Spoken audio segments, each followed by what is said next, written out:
예, 화창한 봄날에 주님의 사랑이 여러분과 함께 하심을 믿습니다. 네. 아직은 뭐 새순이 많이 보이지는 않는 것 같아요. 하지만 그럼에도 생명으로 손짓하는 주님의 그 손짓을 우리가 보고 느낄 수 있기를 소원합니다. 사순절을 보내고 있습니다. 우리의 구원을 위해 고난당하신 주님을 기념하는 절기이죠. 주님께서 우리에게 생명을 주시기 오셨어요. 그리고 우리에게 새로운 삶을 주시기 오셨습니다. 여러분 세상을 떠나기 전에 누군가를 만나고 싶다면 여러분 누구를 만나고 싶습니까? 네. 세상을 만약에 떠나기 전에 누군가를 만나고 싶다면 누군가를 만나고 싶겠습니까? 어떤 의사가 환자에게 어렵게 말을 꺼냈어요. 받아들이기 힘드시겠지만 지금 선생님은 한 달밖에 살 수가 없습니다. 이제는 삶을 정리하셔야 합니다. 혹시 만나고 싶으신 분이 계신다면 연락해서 도와드리겠습니다. 예. 인생의 마지막 순간에 이 환자가 누구를 만나고 싶었을까요? 한참 눈을 지그시 감고 생각을 하더니 의사에게 다음과 같이 대답을 했다고 그래요. 선생님, 다른 의사를 만나고 싶습니다. 다른 의사를 좀 불러주십시오. 그렇게 말을 했다고 합니다. 네. 예. 의사의 진단을 받아들이고 싶지 않았던 것이죠. 네. 여러분, 죽음의 문제가 참 만만치 않다는 것을 느낄 수가 있습니다. 제가 대학교 1학년 때 처음 교회에서 교사 활동을 했을 때 맞이했던 첫 번째 장례식이 있었어요. 반의 아이였는데 그 중학생 아이의 아버지가 심장마비로 40대의 나이로 세상을 떠난 것입니다. 가정에 예고 없이 일어난 사건이었어요. 갑작스런 아버지의 죽음으로 인해서 남은 아내와 두 아이의 슬픔이 너무나도 컸음을 그렇게 기억에 떠오릅니다. 그와 비슷한 시기에 그 지난해 그러니까 그 전년도 우리의 고3 선생님이셨던 교회 선생님이셨던 집사님의 아내가 세상을 떠나게 되었어요. 네. 그런데 그 집사님의 아이가 아직 돌밖에 되지 않는 상황이었는데 아내가 그 세상을 떠나고 말았으니 너무 슬퍼서 말이 안 나왔습니다. 정말 위로가 될 수 있는 말이 하나도 떠오르지 않았어요. 어떤 말로 위로해 줄 수 있을까요? 네. 오늘 말씀은 생명에 대한 말씀입니다. 그런데 그 생명에 대한 말씀이 누군가의 장례식으로 시작이 되고 있다는 것이죠. 유복한 가정의 부모가 먼저 세상을 떠나고 세 남매가 남았어요. 세 남매가 함께 살고 있었는데 그들은 예수님과 굉장히 친했던 남매들이었습니다. 곧 마르다와 마리아 그리고 그의 오빠 나사로이죠. 그런데 그들 가운데 오라버지인 나사로가 죽게 된 것이에요. 예수님도 나사로의 죽음을 굉장히 애통을 했습니다. 왜냐하면 예수님과 굉장히 친했던 남매들이었기 때문이었죠. 자, 우리는 이 나사로의 죽음에 대해 이야기하면서 사실 나사로가 다시 살아난 기적에 대해서 가장 기억에 남고 있어요. 그런데 예수님이 이 사건을 통해서 우리에게 의도하신 일이 있다라는 것입니다. 바로 생명의 주권에 대해서 주님은 이 사건을 통해서 우리에게 말씀하고 있다는 것이죠. 왜 주님은 늦게 오셨을까? 그리고 그의 사랑하는 자의 죽음을 방치하고 있는 것이었을까? 바로 생명의 주권에 대해서 우리에게 나타내고자 하시기 위해서였다라는 것입니다. 자, 첫 번째로 오늘 말씀은 예수님 때때로 우리에게 오는 것을 지시하고 계신다는 것입니다. 여러분, 한국 사람이 급하다고 많이 알려져 있죠. 그래서 우리가 뜨거운 음식을 먹을 때도 급하게 마시다가 입천장에 돼 있는 것을 자주 경험할 수가 있습니다. 네. 자, 기도 응답도 빨리 되지 않는 것에 대해서 돌아서는 사람이 있을지도 모르겠어요. 왜 하나님 응답이 없습니까? 라고 돌아서는 사람이 있을지도 모르겠습니다. 예수님께서는 나사로가 죽게 된 것을 이미 알고 계셨어요. 그런데 나사로에게 가는 것을 서두르지 않고 계셨다는 것이죠. 오늘 말씀 앞에 있는 11장 3절 말씀에 보면 마르다와 마리아는 이미 예수님을 사람을 보내 급히 오실 것을 요청했습니다. 오빠 나사로가 중환병에 들었기 때문이었던 것이죠. 그래서 빨리 오시기를 요청을 했어요. 그런데 주님은 특별한 일이 없음에도 불구하고 가는 것을 지체하지 않으셨다는 것입니다. 그리고 며칠이 지난 후에야 비로소 제자들에게 말하는 것이죠. 나사로가 죽게 되었으니 그에게로 가자. 그렇게 말하는 거예요. 제자들은 생각했어요. 아, 나사로가 좀 아픈가 보다 생각했던 것이죠. 그런데 이미 나사로는 숨이 멈춰져 가는 상황이었습니다. 아니, 이제 나사로는 이미 죽고 숨이 거둔 상태였어요. 예수님이 도착할 때는 이미 죽은 지가 3일이 지난 상태였던 것이죠. 왜 주님은 지체하고 계십니까? 예수님은 지체한 이유가 있었습니다. 자, 우리 4절의 말씀을 한번 볼까요? 같이 읽겠습니다. 예수께서 들으시고 이르시되 이 병은 죽을 병이 아니라 하나님의 영광을 위하며 하나님의 아들이 이로 말미암아 영광을 받게 하려 함이라 하시더라. 아멘.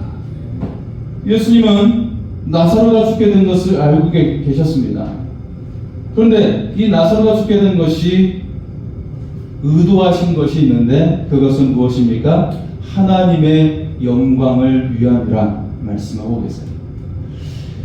자, 예수님이 지체하신 그것은 나사로가 이미 죽었고 부패되었어요. 그런데 그 상태에서 하나님께서 다시 살리신다는 것이죠. 그리고 이 사실을 인해서 그들이 구원에 이르는 믿음을 가지게 하시고 영생을 얻게 하려 하심이라고 말씀하고 계시는 것입니다. 그들 하여금 이것을 믿어서 구원에 이르도록 하고 영생에 이르도록 하기 위해서라는 것이죠. 기도응답이 더딜 때가 있습니다. 삶의 문제로 인해 우리가 고통받을 때가 있어요. 주님께서 오시기를 간절히 기다리고 있지만 더디 오실 때가 있습니다. 왜 그렇게 지체하고 계실까? 거기에는 주님이 의도하시는 이유가 있다는 것입니다. 주님은 우리의 기도가 응답받는 것보다, 우리의 문제가 해결되는 것보다, 그리고 우리가 당장 축복받는 것보다 더 원하시는 것이 있다라는 것입니다. 그것이 무엇입니까? 주님의 지체하심을 통해 우리가 더 하나님께 가까이 나아가기를 원하고 계신다라는 거예요. 그리고 우리가 하나님을 온전히 의지해서 하나님의 백성으로 살기를 원하시고 계신다라는 것입니다. 우리의 그 간절함과 그 믿음을 통해 하나님의 가족이 되기를 원하고 계십니다. 사랑하는 여러분, 주님의 그 지체하심을 통해 더욱 하나님 안에 거할 수 있기를 소원합니다. 하나님을 전적으로 믿음으로 말미암아 우리가 하나님의 가족이 될 수 있기를 소원합니다. 아브라함도 하나님을 전적으로 믿어서 아직 한 명의 자녀도 없었지만 하늘의 별과 같은 자녀가 임함을 그는 믿었습니다. 그리고 그렇게 살았습니다. 우리도 지금은 당장은 없지만 내 삶 가운데 하늘의 별과 같이 놀라우신 역사를 이루실 하나님의 그 은혜의 손길을 우리가 믿음으로 믿고 담대히 살아갈 수 있기를 소원합니다. 두 번째는 예수님은 우리의 믿음을 살피신다라는 것입니다. 주님 우리에게 질병이 치유되고 문제가 해결되고 그리고 하늘의 축복이 임하기를 원하고 계십니다. 주님도 그것을 원하고 계십니다. 이 세상을 통치하시는 전능하신 하나님께서 우리에게 가장 좋은 것을 주시기를 원하고 계십니다. 그리고 실제로 준비해 놓으셨습니다. 그런데 한 가지 문제가 있어요. 한 가지 문제. 어떤 문제가 있을까요? 그것은 받으려 하는 자가 아직 마음의 준비가 되어 있지 않다는 거예요. 우리는 저 준비가 됐어요. 저는 준비가 됐습니다. 주시기만 해주세요. 라고 말하고 계시지만 대부분의 사람들은 역시 여전히 마음의 준비가 되어 있지 않다는 것입니다. 받을 만한 그릇이 되어 있지 않다는 것이죠. 주님께서는 엄청난 축복을 부어주시려고 하시지만 나로 인해서 받을 준비가 되어 있지 않다는 것. 아직 받을 준비가 되어 있지 않기 때문에 하나님께서 주시려고 해도 주시지 못하고 있는 상태라는 것입니다. 요한계시록 3장 20절 말씀을 볼까요? 같이 읽겠습니다. 볼지어다 내가 문 밖에 서서 두드리노니 누구든지 내 음성을 듣고 문을 열면 내가 그에게로 들어가 그와 더불어 먹고 그는 나와 더불어 먹으리라. 아멘. 오직 내 안에 내가 문을 열지 않으면 주님은 들어오실 수 없다는 거야. 오직 내 안에 내가 마음을 열지 않으면 하나님께서 주시려고 해도 우리가 받지 못한다는 거야. 우리는 내 입술로는 달라고 구하고 있지만 내 마음속에서는 하나님께서 주실까? 하나님께서 해결해 주실까? 라고 의심하고 있다는 것입니다. 내 마음이 아직 하나님을 향해 문을 열고 있지 못하기 때문에 하나님의 은혜를 받지 못하고 있는 것입니다. 하나님의 축복을 받아들이지 못하고 있는 것입니다. 여러분 안에 마음의 문을 열어서 하나님의 축복이 임할 수 있기를 소원합니다. 주님은 믿음의 중요성을 강조하고 계십니다. 오늘 말씀 25절과 26절의 말씀을 보겠습니다. 같이 읽겠습니다. 나는 부활이요 생명이니 나를 믿는 자는 죽어도 살겠고 무릇 살아서 나를 믿는 자는 영원히 죽지 아니하리니 이것을 내가 믿느냐? 아멘. 주님은 마르다에게 비록 오는 것이 지체되었지만 내 오빠가 부활하게 될 것을 내가 믿느냐라고 질문을 하고 있어요. 내 오빠의 부활을 믿느냐? 마르다는 주님의 말씀을 알아듣지 못했어요. 그래서 주님이 다시 오실 때 그때는 일어나게 될 것입니다. 그렇게 대답을 했습니다. 그것도 믿음의 대답이었지만 주님의 마음에 만족이 되지 못했어요. 그래서 한 번 더 마르다에게 믿음을 강조하셨습니다. 그리고 나서 주님은 나사로를 살리기 위해 다음과 같이 기도를 하셨습니다. 41절과 42절의 말씀입니다. 아버지여 내 말을 들으신 것을 감사하나이다. 항상 내 말을 들으시는 줄을 내가 알았나이다. 그러나 이 말씀하옵는 것은 둘러선 무리를 위함이니 곧 아버지께서 나를 보내신 것을 그대로 믿게 하려 함이니이다. 아멘. 주님이 이 모든 것을 통해 그들로 믿게 하여 하나님의 백성이 되도록 하기 위해서라고 말씀하고 계십니다. 바로 우리에게 중요한 것은 지금 당장 기적이 일어나는 것보다 우리의 마음속에 눈에 보이지 않아도 믿음이 있어야 함을 강조하고 계신 거예요. 예수님은 이 기도를 마치시고 죽은 지 4일이 지나서 이미 부패한 시신이 된 나사로를 향해 큰 소리로 외치고 계십니다. 나사로야 나오라. 이 한마디의 외침이 즉시 죽은 자가 반응하여 배로 동일체 살아나오게 되었습니다. 여러분 주님을 믿으시기 바랍니다. 그러면 죽은 자도 반응하게 될 줄 믿습니다. 하물며 여러분은 살아있지 않습니까? 여러분은 들을 귀가 있지 않습니까? 주의 말씀에 반응함으로 말미암아 죽은 자도 살아서 역사하시는 은혜의 역사가 여러분의 삶 가운데 일어날 수 있기를 소원합니다. 새로운 삶의 지평으로 나오는 여러분의 삶이 될 수 있기를 소원합니다. 세 번째는 예수님은 부활이 현실이 되게 하신다는 것입니다. 우리는 부활에 대해 말하면 예수님의 부활에 대해서만 생각을 하죠. 예수님께서는 마르다에게 내 오빠가 다시 살아나리라 라고 말씀하셨어요. 즉 내 오빠가 부활하게 될 것이다 라고 말씀하신 것이죠. 그런데 마르다는 마지막 날 부활 때에는 다시 살아날 줄 믿나이다 라고 말을 하는 거예요. 이 세상이 끝나는 마지막 날에 오빠는 살아날 거예요 라고 대답을 한 것이죠. 이때 주님은 부활에 대해 구체적으로 말씀하시는 거예요. 마르다의 대답도 믿음의 대답이었지만 부족한 대답이었다는 것이죠. 그래서 부활에 대해 정확하게 다시 말씀하시는 겁니다.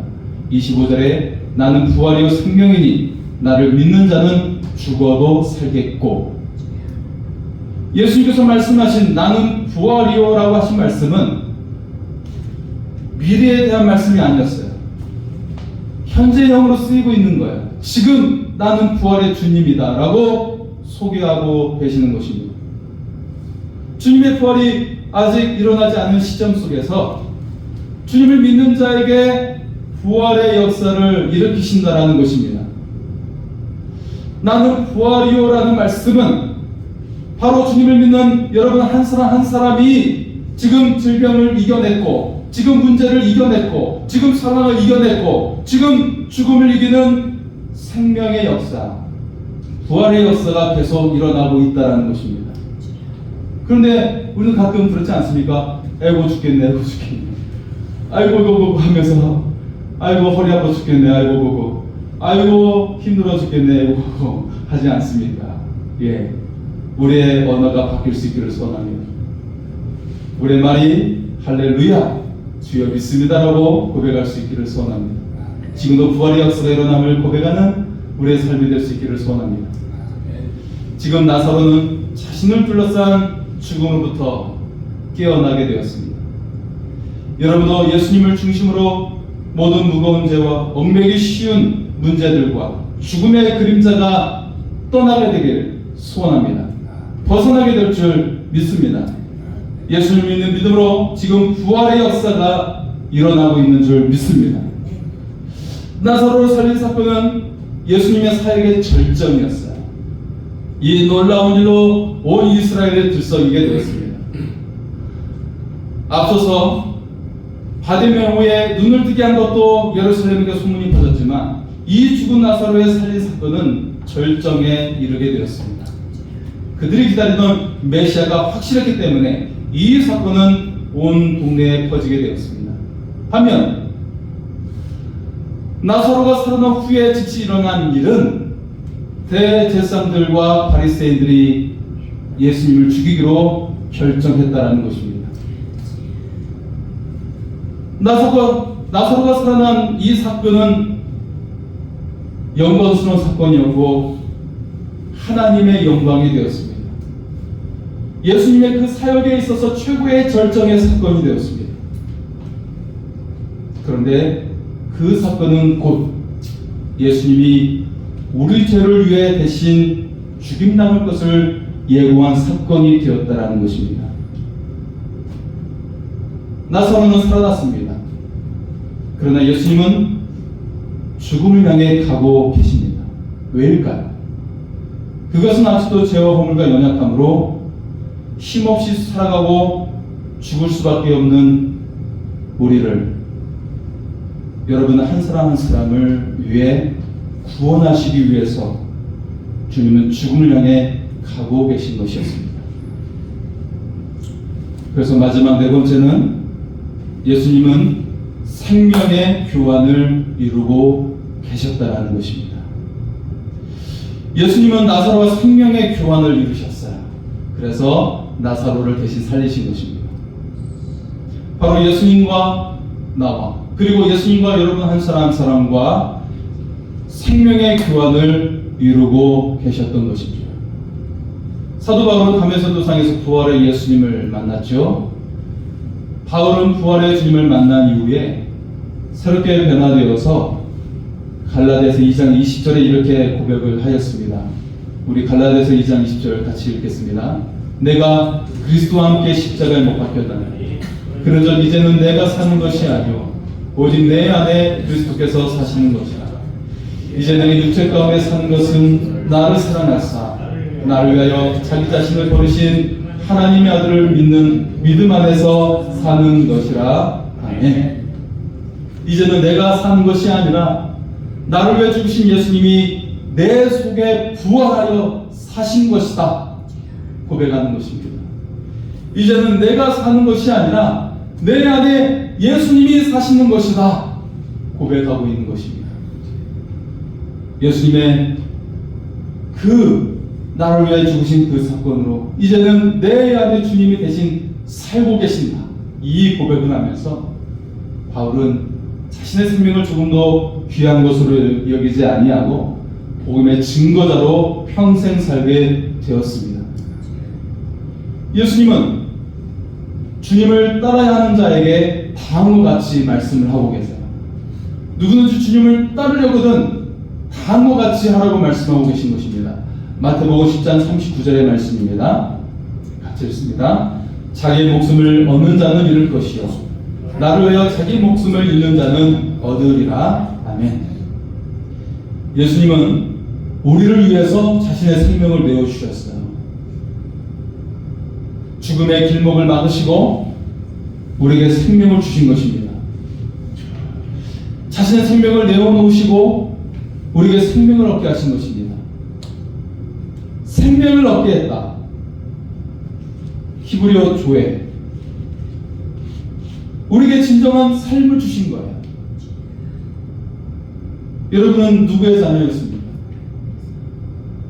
육체의 자녀로 알려 그렇게 살고 있을지 모르겠지만 우리는 하나님의 자녀로 새로운 존재요 새로운 생명으로 살게 해주신 것입니다.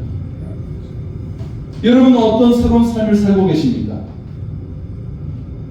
내가 만약 어제 죽었다면, 여러분 오늘 다시 생명을 얻게 되었다면 어떤 삶을 살고 계시는 겁니까? 여러분 우리는 날마다 죽음을 연습하고 있지 않습니까? 매일 잠자는 것으로. 혹시 날마다 잠을 안 자는 사람이 계시지는 않으시겠죠? 우리는 잠자는 것으로 죽음을 연습하고 있는 거예요. 그리고 아침에 깨어남으로 부활을 연습하고 있는 것입니다. 어제 잠들었다가 눈을 뜨지 않으면 영원히 뜨지 못하는 것이죠. 새롭게 눈을 떴기 때문에 오늘 다시금 부활의 새날을 맞이하고 있는 것입니다. 그렇다면 오늘 이 하루는 여러분 어떤 새로운 삶으로 살아가고 계십니까? 오늘 이 하루가 주님의 은혜와 그 사랑 때문에 주어졌다면 여러분 어떤 새로운 삶을 살아가고 계십니까? 한 가지 예언을 하고 말씀을 마치겠습니다.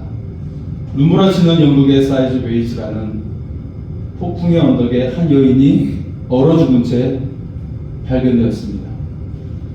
그녀는 갓난아이를 업고 가다 휘몰아치는 눈보라 속에 갇혀서 길을 잃고 헤매다가 얼어 죽고 말았던 것입니다. 다음날 눈보라가 그치고 건초를 운반하는 농부에 의해서 몸을 뭉클인 채 죽은 여인이 발견되었습니다.